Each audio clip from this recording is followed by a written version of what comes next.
तीर्थों में, धाम में, पुरियों में, ये महर्षियों की वाणी है। तीर्थ सेवन करने वाले को फल कौन प्राप्त कर पाता है और कौन अपने फलों को गंवा देता है? जो और पहले से है पुण्य फल, उनको नष्ट कर देता है तीर्थों में जाके। तीर्थों में जाए तो अपने हाथों को, अपने पैर को, अपने मन को संयम में रखे। जो विद्वान, तपस्वी, गृहस्थ, विरक्त कोई भी हो, पहली बात तीर्थों में जाए तो अपने शरीर को संयम में रखे। पहला, कभी किसी तीर्थों में मैथुन धर्म का प्रयोग न करें।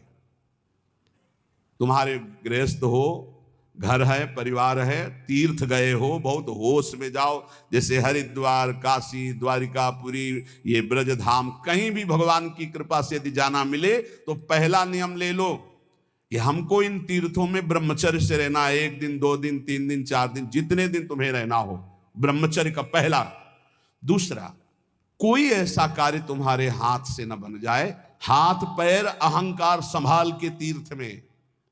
संत कनि रंकन जानती, अभिमानी गर्विष्ठ लोभ मद मत तगाधा, दुष्ट परिहरो दूरी भजत भज श्री हरि राधा। धामों में, तीर्थों में ऐसे भगवान के लाडले घूमते हैं जिनको तुम समझोगे पागल हैं, जिनको समझोगे भिखमंगे हैं, जिनको समझोगे।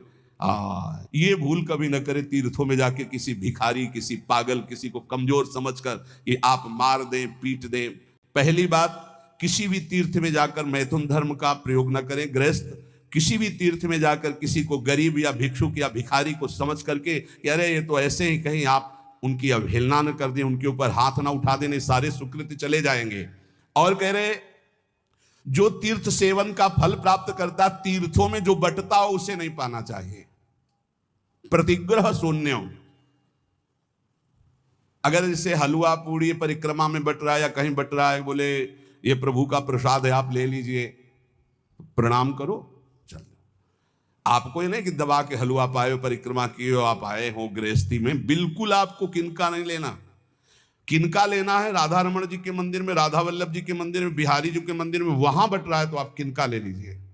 रोड में बट रहा है, संसार में बट रहा है, ये सुकृत और पुण्य के लिए, ये प्रतिग्रह है, गृहस्थी को नहीं लेना चाहिए। विरक्त को भिक्षान्न की अगर उसका बहुत मौज आई है तो एक ही से ले लो, फिर वो उस दिन दूसरे से कुछ मत लो, वही पाकर अपना गुजारा करो। मान लो हलवा बट रहा है तो 1 दोना ले लिया और 1 दोना से गुजारा करो तो तुम्हारा भजन बच जाएगा। विरक्त को, गृहस्थ को तो बिल्कुल नहीं लेना चाहिए। ये शास्त्र सम्मत बात पहले भी बताई थी, अब भी कह रहे कि प्रतिग्रह दुपाव्रत संतुष्टो येन केनचित। जो तुम्हारा धर्म पूर्वक चना चबेना है उससे गुजारा करो, तीर्थयाटन करो, परिक्रमा करो, भजन करो, उपवास करो, जैसे बने अपने धन का प्रयोग करो। दूसरों का कहीं दान प्रतिग्रह आश्रमों में खाना, ये नहीं।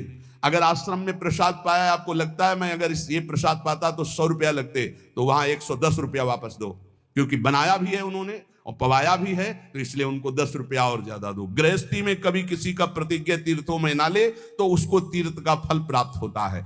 और कहीं किसी तीर्थ में जाकर किसी तरह के अहंकार का प्रयोग न करे, अहंकार प्रदर्शन न करे, बल का, धन का, ऐसे अहंकृत न करे।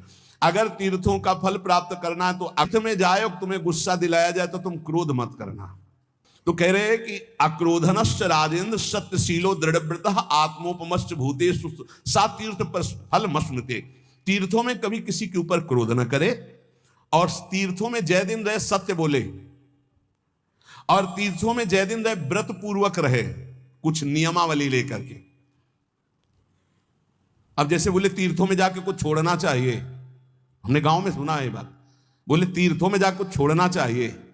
बोले हम तो फूल गोभी छोड़े आए, जिंदगी में फूल गोभी नहीं खाएंगे, ये कोई छोड़ना हुआ यार। बोले हम बैंगन छोड़े आए, हम लाल मिर्च छोड़े आए, ये कोई छोड़ना हुआ? काम क्रोध लोभ मोह मद मत्सर, सत्य बोलो, झूठ छोड़ो, निष्काम बनो, ये बातें तो हैं छोड़ने की। बैंगन छोड़ आए, भरता छोड़ आए, और ऐसे तीर्थ हमने सुना, भाई सुना पक्का।